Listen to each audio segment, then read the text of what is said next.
Hi, Steve Elliker here again, your Thinking on Purpose life coach. And in my first video, I talked about the connection between our self-worth and how we think. Our thoughts generate beliefs from an early age that become a unique pattern for our adult thinking that stimulates feelings. Feelings then influence how we choose to behave, and behaviour results in often predictable outcomes. We then come full circle as our thoughts about our outcomes can reinforce early limiting beliefs through what we call confirmation bias. I believe when you change your thoughts, you change your self-belief and you change your life. So let's focus on thinking and how you can change your thoughts. And there's a lot to talk about around thinking and the impact of the way we think. But let's take baby steps and avoid overwhelm by taking this slowly. Now, thinking is a mechanism that humans have developed over time to make sense of our inner and outer worlds, a safety mechanism for adapting to our environment to survive and flourish by communicating and problem solving. Thinking is vitally important. Yet, in recent years, with the advancement of technology and greater affluence, we have more time to think, with greater access to worldwide information and multiple levels of communication. In a nutshell, overstimulation. Nowadays, we are overstimulated from an early age that can impact adversely on our brain development. However, as adults, we must learn to think on purpose. And in the same way, your physical body needs time for rest and relaxation, your mind also needs that rest and relaxation. And whereas in older times sleep would have been sufficient, now in the world of overstimulation, sleep is not only potentially disrupted, but is insufficient downtime for the overthinking mind.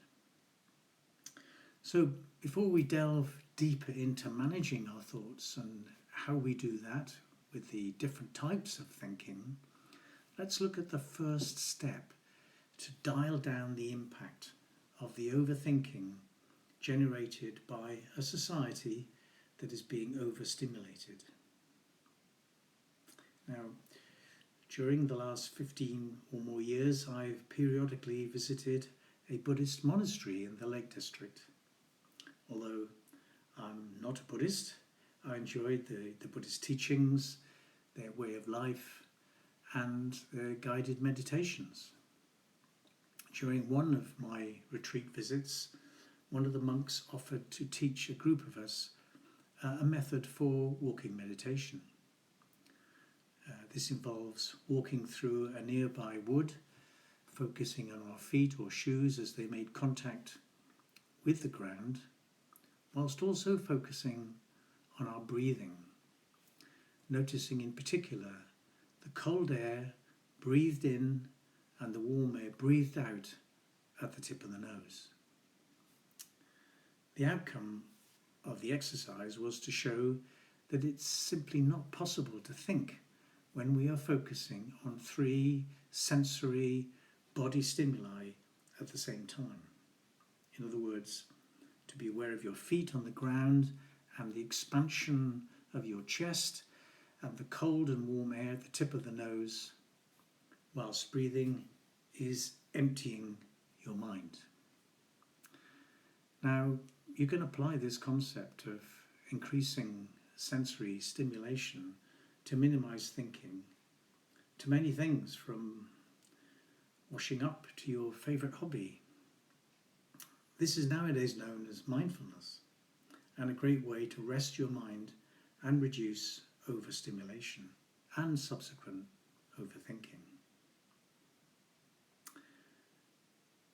I think we should take as many opportunities as we can to empty our minds, whether it's walking upstairs to your bathroom or picking up leaves in the garden.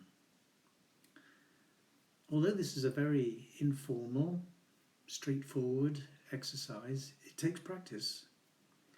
And when you find yourself returning to thinking, simply refocus back to your breathing and your foot pressure. Reducing stimulation and emptying the mind is an important mental health practice. Do this routinely throughout your day and benefit from a calmer, less anxious mind.